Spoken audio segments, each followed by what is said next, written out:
6 months after the Galaxian surrender, Min-Ho Kang stood on the observation deck of the New Horizon, Earth's flagship diplomatic vessel. Through the vast viewport, he watched representatives from 28 Federation species board for the signing ceremony.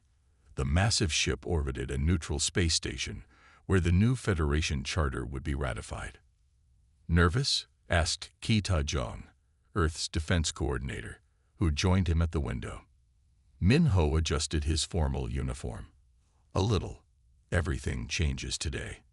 Below them, the ceremony hall had been prepared with care.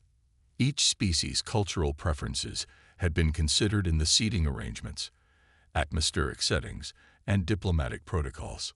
Gone was the old Federation hierarchy that had placed Galaxians at the top and relegated newcomers to the bottom. "Ambassador Min-Ho," a voice called.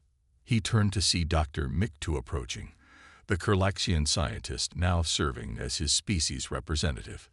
"Doctor, welcome aboard," Min-Ho greeted him warmly. "Your ship is impressive," Miktu commented, looking around. "Though I notice the weapons systems are quite visible now." Min-Ho smiled. No more secrets between allies.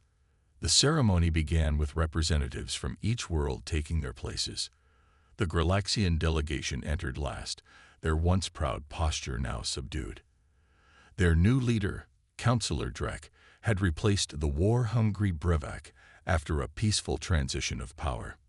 Min-Ho took the central podium. "Distinguished representatives, today marks a new beginning." The hall fell silent as he continued. "Humanity never wanted dominance, only respect," he explained. "Our ancestors fought countless wars so we could learn their cost. We value peace precisely because we excel at war." He activated a holographic display showing the new charter. "This agreement eliminates the tiered membership system. All species now have equal voting rights. Resource-sharing programs will ensure developing worlds receive the support they need, and Earth's defense forces will protect all member worlds equally." Councillor Drek stepped forward when invited. The Galaxian looked uncomfortable but determined. "The Galaxian Empire acknowledges its past aggression," he stated formally. "We accept the terms of the new charter and will work to rebuild trust with our fellow species." After the signing, Min-Ho found himself speaking with a group of Federation scientists. They marveled at the technological innovations humans had revealed since the conflict. "Your medical manites are remarkably advanced," a Viridian researcher commented. "They could save millions of lives across the Federation. That's why we're sharing them freely," Min-Ho replied. "Our technology works better when it helps others." On the lower deck, Kita conducted military leaders on a tour of the ship's defense systems. The New Horizon served as both diplomatic vessel and protection force, capable of defending against any known threat. "Your ships combine elements from multiple species designs," a Trilaxian commander observed. "Yet they function better than our original versions." Kita nodded. "Humans have always been good at taking existing ideas and improving them. We see connections others miss." Later, in a private meeting room, representatives from formerly hostile species gathered with human military leaders. Admiral Dahyun displayed plans for joint defense systems. "These outposts will protect major trade routes from the Outer Rim raiders," he explained. "With your knowledge of local space and our defensive capabilities, we can end their attacks permanently." A former Galaxian general studied the plans. "You could have kept this technology for yourselves, used it to control us." "That would defeat the purpose," Dahyun replied. "We were never weak. We were exercising restraint. We don't want subjects. We want partners." As the day's events concluded, Min-Ho stood with Kita on the bridge, watching the assembled diplomatic ships prepare to depart.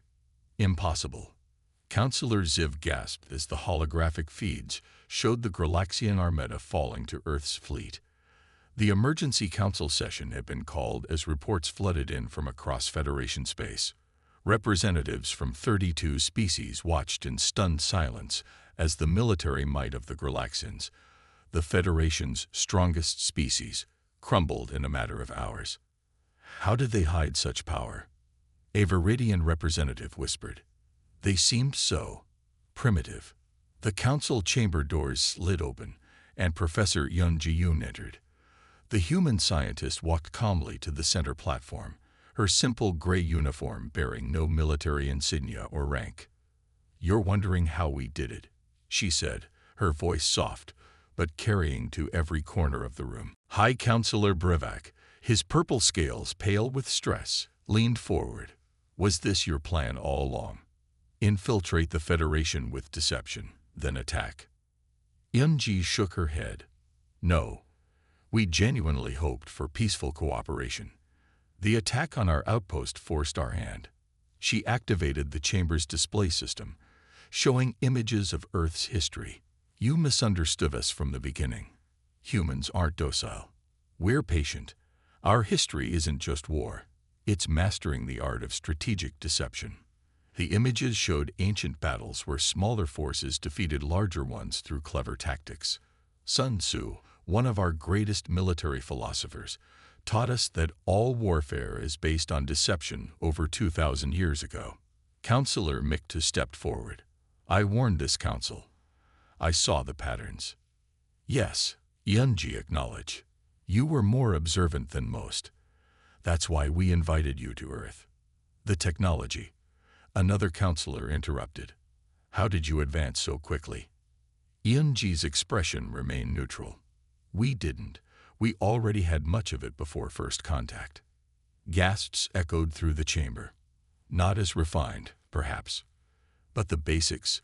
We'd been preparing for extraterrestrial contact for centuries." She displayed images of human science fiction alongside actual Federation technology. "We imagined most of your devices long ago. When we saw the real versions, we simply improved upon what we already understood." Federation analysts rushed into the chamber, passing data tablets to their representatives. A senior intelligence officer addressed the council. "We've discovered human military bases hidden throughout Federation space," she reported, her voice shaking. "Those cultural centers they built. Concealed defense platforms. They're trading outposts. Forward operating bases with disguised weapon systems. They've had operational defense grids for years," another analyst added. "And their merchant ships can transform into warships in seconds." "But why the deception?" Brevak demanded. "Why not simply reveal your strength?" Yunji sighed. "Would you have respected us then? Or would you have seen us as a threat to eliminate?" She displayed new images. The countless times Galaxians had bullied human representatives, restricted their colonies, and violated their territories. "We studied you while you thought you were studying us. We learned your weaknesses while you mocked our supposed primitive nature." The room fell silent as a final report was delivered to the council. "We found their contingency plans," a shaken intelligence officer announced. "They have detailed strategies to defeat every Federation species, battle plans that account for our specific physiologies, homeworld environments, and military doctrines." Counselor Brevak slumped in his seat. "Why didn't they strike sooner? They could have conquered us months ago." Yunji smiled sadly. "Because we genuinely hoped for peace. We were being polite." She walked to a window overlooking the capital city. "Humanity doesn't want war. We never did. We simply prepared for it because our history taught us to be ready." "What happens now?" Miktu asked quietly. Before Yunji could answer, the chamber doors opened again. Admiral Da-hyun entered, flanked by two officers. The Federation representatives tensed, but the human officers carried no visible weapons. "The Galaxian fleet has surrendered," Da-hyun announced. "We've taken control of their military installations, but have harmed no civilians." "Are you here to conquer the Federation?" Brevak asked. Da-hyun shook his head. "No, we're here to reshape it." He activated a display showing human ships now protecting Federation trade routes and civilian centers. "As we speak, human forces are eliminating pirate bases and criminal organizations that the Federation has ignored for decades." "You're helping us?" a confused counselor asked. "We always intended to," Yunji explained. Humanity doesn't seek dominance. We seek partnership, but partnership requires respect. Admiral Dahyun stepped forward. We'll be proposing a new Federation charter, one based on mutual respect and genuine cooperation. As the council session adjourned, Miktu approached Yunji. I suspected humans were different, but even I underestimated you. Yunji smiled. A genuine smile this time, not the polite mask humans had worn for so long. That's the interesting thing about humans, Doctor. We're not just warriors. We're builders, explorers, and dreamers. We prepare for the worst while hoping for the best. And now, he asked, now we can finally show the galaxy who we really are. The explosion ripped through Outpost Epsilon in a blinding flash, vaporizing the research station's central dome. 300 human scientists and their families died instantly. The shockwave rippled across the small moon's surface, destroying habitat domes and life support systems. From the bridge of his command ship, Galaxian Admiral Krez watched with satisfaction as the human outpost crumbled. 6 Galaxian battlecruisers hovered in formation, weapons still glowing from the bombardment. Send the message to Federation headquarters, Krez ordered. Inform them we discovered and destroyed an illegal human weapons facility. His communications officer obeyed. Shall I include the evidence we planted, Admiral? Of course. The humans were clearly building restricted weapons. We merely enforced Federation regulations. On Earth, in the underground war room beneath Seoul, Fleet Admiral Da-hyun Choi watched the live feed from Outpost Epsilon's surviving cameras. His face remained perfectly calm, but his hands gripped the edge of the table so tightly his knuckles turned white. 300 civilians, General Hyun Woo-yoon said quietly. They weren't even military personnel. They were studying atmospheric terraforming. Da-hyun replied. No weapons. Nothing dangerous. The room fell silent as more footage showed Galaxian landing parties moving through the ruins, planting objects among the debris. They're faking evidence, Intelligence Director Min Ju-kwon observed, creating a cover story. Da-hyun straightened his uniform and looked at each person around the table. His Operation Shadow complete. Yes, Admiral, Min-ji confirmed. Our assets are in position throughout Federation space. And the fleet? Ready and waiting in the shadow bases, General Hyun-woo reported. 97% combat ready. Da-hyun nodded once. Send the message. Across Federation space, thousands of human merchant vessels, tourist shuttles, and cultural exchange officers simultaneously received encrypted signals. On countless worlds, humans quietly excused themselves from social gatherings, ended business meetings early, and returned to their ships. In the Federation Council chamber, Ambassador Hejun Song stood calmly before the assembled representatives. The emergency session had been called after news of the Galaxian attack reached the capital. The evidence clearly shows the humans were building prohibited weapons. Admiral Krez insisted. We acted within our authority. Hejun waited for the Galaxian to finish. Then, without raising his voice, he said, the Galaxian fleet has 24 hours to withdraw from human space and surrender those responsible for the attack on Outpost Epsilon. Commander Thrax, now a senior council member, laughed loudly.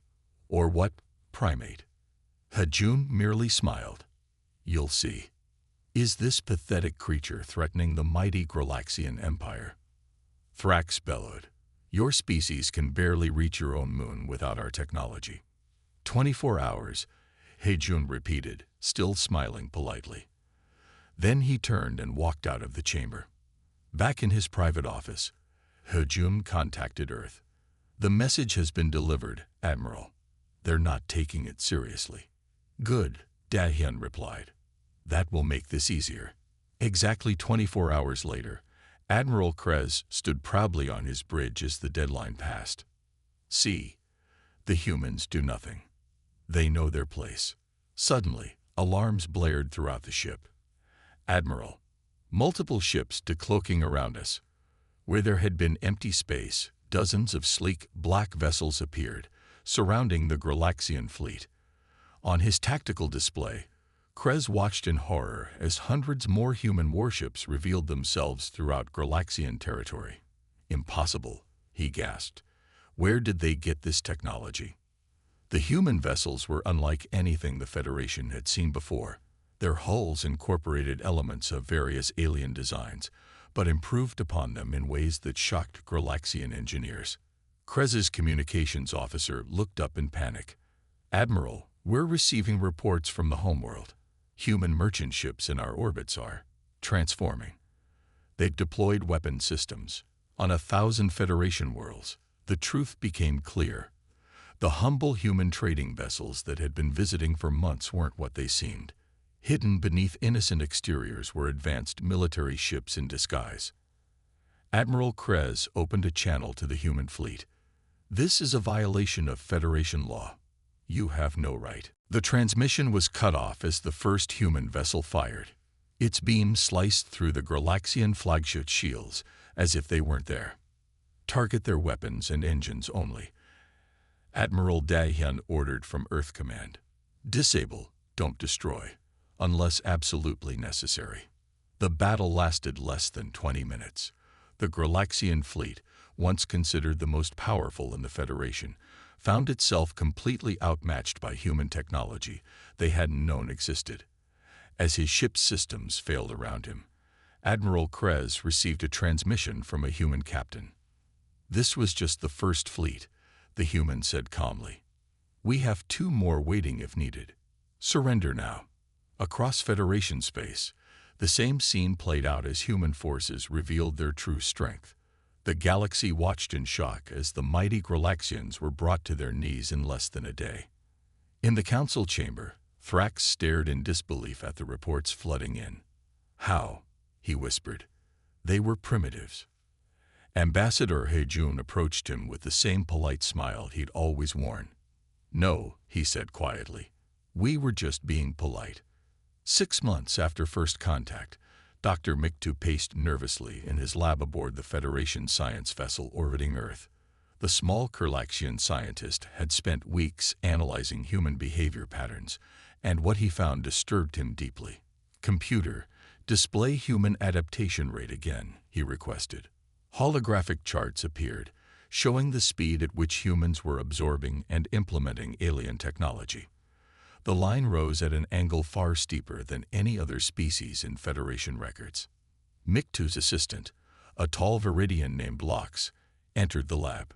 "The Council has agreed to hear your findings, Doctor, but only for 10 minutes. It may not be enough time," Miktu sighed, gathering his data tablets. In the Federation Council chamber on the capital world, High Counselor Brevak of the Galaxians lounged in his oversized chair. Representatives from 32 species filled the tiered seating, most looking bored as the small Galaxian took the speaking platform. "Esteemed council members," Miktu began, "I believe we have severely misjudged the humans." Scattered laughter echoed through the chamber. "The primitives who still use combustion engines," a Galaxian minister called out. Miktu activated his presentation. "Those primitives have adapted our Level 2 drive technology in just 5 months, a process that took the Galaxians 20 years. He displayed images of Earth's history. More concerning is their psychological profile. Humans evolved through constant warfare. Their entire civilization is built on conflict, adaptation, and survival against overwhelming odds." Another image appeared: ancient human warriors, modern soldiers, and finally, the smiling Earth ambassadors. "Notice the pattern," Miktu continued urgently. "Throughout their history, humans smile before they strike. Their diplomacy masks their true intentions. I believe their current politeness is strategic, not submissive." High Counselor Brevak waved a dismissive tentacle. "Their technology remains primitive. Their ships are fragile. Their weapons ineffective. Their resourcefulness is unprecedented." Miktu insisted. "They've survived thousands of wars among themselves. They've adapted to every environment on their planet. Time's up," Brevak interrupted. "The Council thanks you for this entertaining presentation. At the back of the chamber, Ta Wu Kim, Earth's military attaché, quietly recorded everything. His expression remained neutral, but his eyes missed nothing. Later that day, on Earth's orbital embassy, Ambassador Jai-Yun Kang received Ta Wu's report. "So Dr. Mick to suspects," she said, looking out at the blue-green planet below. "Yes, Ambassador." But the council dismissed his concerns, Ta Wu replied. Jai-Yun nodded thoughtfully. "Send him an invitation to visit Earth. Scientists who pay attention should be appreciated." The next week, Federation patrol ships intercepted a human colony vessel attempting to establish an outpost on a mineral-rich moon in the Proxima Centauri system. "This area is now restricted," the Galaxian captain informed them. "Return to your homeworld immediately." The human captain, Sun Ho Lee, responded with a calm smile. "There must be some mistake. This moon was approved for colonization last month." "New regulations," the Galaxian replied. "The Galaxian Empire has claimed all moons in this system for mining operations." Sun Ho maintained his pleasant expression. "I see. We'll depart immediately." When the news reached Earth, Minister Su Min Lee called an emergency meeting with the Defense Council. "That's the third colony site they've taken from us this month," General Hyun Woo-yoon growled. "We should respond." "Not yet," Su Min cautioned. "How is Project Shadow progressing?" A scientist displayed holographic schematics of tiny devices. "The nanoprobes are ready. We can deploy them throughout Federation space within 3 months." "And the fleet?" Su Min asked. 60% complete," General Hyunwoo reported. "We need more time." 2 days later, Jai-Yun Kang stood perfectly still as Galaxian officials announced additional restrictions on human colonies at the Federation capital. All human settlements must submit to weekly inspections, the Galaxian minister declared. "Any unauthorized technology will result in immediate colony dissolution." "We understand," Jai-Yun said with a serene smile that never reached her eyes. "But I must convey a message from Earth. We have been patient, but politeness has its limits." The Galaxians laughed, their mandibles clicking in mockery. None noticed how Jai-Yun's fingers tightened around her ceremonial pen. That evening, Dr. Mikta received a secure message from his research assistant. "Human vessels are visiting all major Federation worlds. They appear to be simple traders and tourists, but their movement patterns suggest systematic data gathering." Mikta tried once more to warn the Council, but was denied an audience. Meanwhile, beneath the Pacific Ocean on Earth, a massive underground facility hummed with activity. Engineers tested weapons systems designed to counter specific weaknesses in Galaxian battle cruisers. Training simulations prepared human pilots for combat against alien tactics. "The Galaxians believe they're teaching us our place," Su Min told her generals as they reviewed Earth's growing military strength. "But they're only teaching us their vulnerabilities." The Federation continued to ignore the warnings as human cultural exchanges spread throughout their worlds, always smiling, always polite, always watching and learning. Jin Ho Park adjusted his formal suit as the Earth shuttle approached the massive Federation vessel. Through the viewport, stars twinkled against the black void of space, dwarfed by the enormous purple-hulled ship that waited for humanity's first official delegation. "Remember," Jin Ho told his small team of diplomats, "no matter what they say or do, we smile and stay polite. Earth's future depends on it." The shuttle docked with a metallic clang. After a brief hiss of equalizing pressure, the doors slid open. Jin Ho led his team into a cavernous hangar bay where a delegation of aliens waited. The Galaxians stood nearly 3 meters tall, with purple-scaled skin and 4 arms. Their leader, Fleet Commander Thrax, looked down at the humans with obvious disdain, mandibles clicking in what Jin Ho's translator interpreted as amusement. "These are the representatives of Earth." Thrax's voice boomed through the translator. "Smaller than I expected." Jin Ho bowed respectfully. "Commander Thrax, we bring greetings from Earth. We are honored to meet the Galactic Federation." Thrax made a dismissive gesture with his upper right arm. Your species is remarkably underdeveloped. The Federation grants you probationary membership out of mercy alone. Jin Ho maintained his pleasant smile despite the insult. We are grateful for the opportunity to learn from such advanced civilizations. The humans were escorted through the ship to a conference room. Along the way, other Federation species stared at them with mixtures of curiosity and contempt. Jin Ho noted every detail, every technology, every potential threat, all while keeping his diplomatic mask firmly in place. During the conference, Federation representatives outlined the terms of Earth's probationary status. The conditions were harsh: limited travel rights, restricted access to technology, substantial resource tributes, and Federation oversight of Earth's military capabilities. Jin Ho accepted each term with a gracious nod. Earth understands and agrees to these conditions. Later, aboard Earth's orbital station, Defense Minister Su Min Lee watched recordings of the meeting with narrow eyes. Her office walls displayed surveillance footage of Federation ships moving through the outer solar system. They violated our outer boundary again, her aide, Captain Do Young, reported. That's the third time this week. Su Min sipped her tea calmly. Let them. For now, we remain polite. They're testing us, Du Yun said. They think we're weak. Let them think that.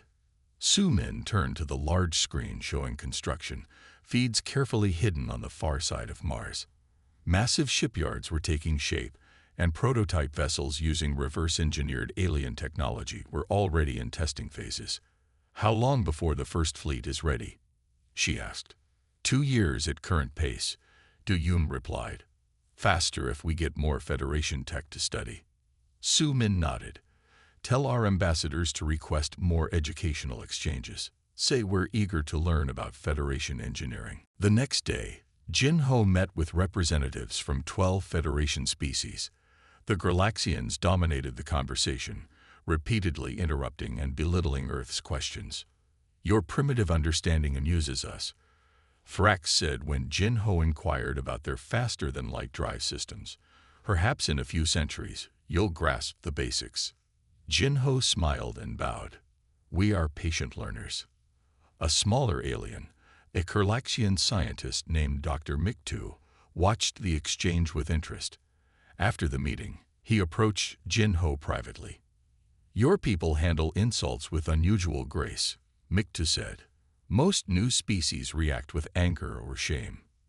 Jin Ho's smile remained perfectly in place.